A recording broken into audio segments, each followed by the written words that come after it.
காலை நேர பிரதான செய்திகள். செய்திகளின் ஊடாக நர்மதா சிறில் முதலில் தலைப்பு செய்திகள். உயர்தர பரிஜாதிகளுக்கு வெளியான முக்கிய அறிவிப்பு. கோர்முஸ் நீரிணை முற்றிலும் மூடப்பட்டுள்ளது. அமெரிக்காவிற்கு ஈரான் பதிலடி. இனி விரிவான செய்திகள். கல்வி பொதுத்தராதார உயர்தர பரீட்சையில் இன்று இடம்பெறவுள்ள பாடத்திற்கான வினாத்தாள் எந்தவொரு சந்தர்ப்பத்திலும் கசியவில்லை என உறுதிப்படுத்தப்பட்டுள்ளது. இலங்கை பரீட்சைகள் திணைக்களம் இதனை உறுதிப்படுத்தியுள்ளது. எனவே பரிஜாதிகள் தேவையற்ற விதத்தில் அச்சம் கொள்ள வேண்டாம் எனவும் வழமை போல் அந்த பரீட்சை இடம்பெறும் எனவும் திணைக்களம் சுட்டிக்காட்டியுள்ளது.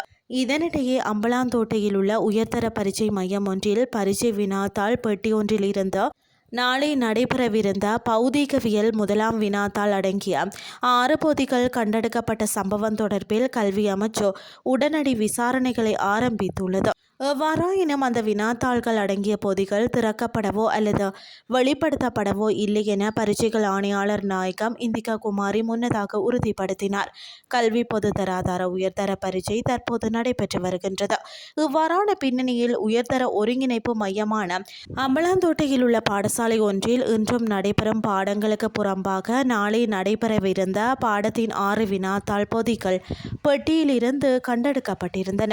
இன்று நடைபெறவுள்ள இசை, நடனம் மற்றும் விவசாய அறிவியல் ஆகிய பாடங்களுக்கான வினாத்தாள் பொதிகள் அடங்கிய பெட்டியில் இருந்தே நாளை நடைபெறவிருந்த பௌதிகவியல் முதலாம் வினாத்தாள் அடங்கிய 6 பொதிகள் இவ்வாறு கண்டெடுக்கப்பட்டதாக தெரிவிக்கப்படுகின்றது. எவ்வாறாயினும் அந்த வினாத்தாள்கள் பாதுகாப்பாக முத்திரையிடப்பட்டுள்ளதாகவும் இது குறித்து பரீட்சார்த்திகள் தேவையற்ற விதத்தில் அச்சம் கொள்ள வேண்டாம் எனவும் பரீட்சைகள் திணைக்களம் கோரியுள்ளமை குறிப்பிடத்தக்கது. இனி வெளிநாட்டு செய்திகள். கோர்முஸ் நீரிணையில் தடையின்றி இயங்குவதாக அமெரிக்கா கூறிவரும் அறிக்கைகள் யதார்த்த நிலைக்கு மாறானவை என்றும் கோர்முஸ் நீரிணை முழுமையாக மூடப்பட்டுள்ளது எனவும் தெரிவிக்கப்பட்டுள்ளது. ஈரானிய இஸ்லாமிய புரட்சிகர காவல் படையின் கடற்படை தளபதி இதனை தெரிவித்துள்ளார். IRGC கடற்படையின் ரியல் அட்மிரல் அலி அஸ்மாயி இந்த தகவலை உறுதிப்படுத்தியுள்ளார்.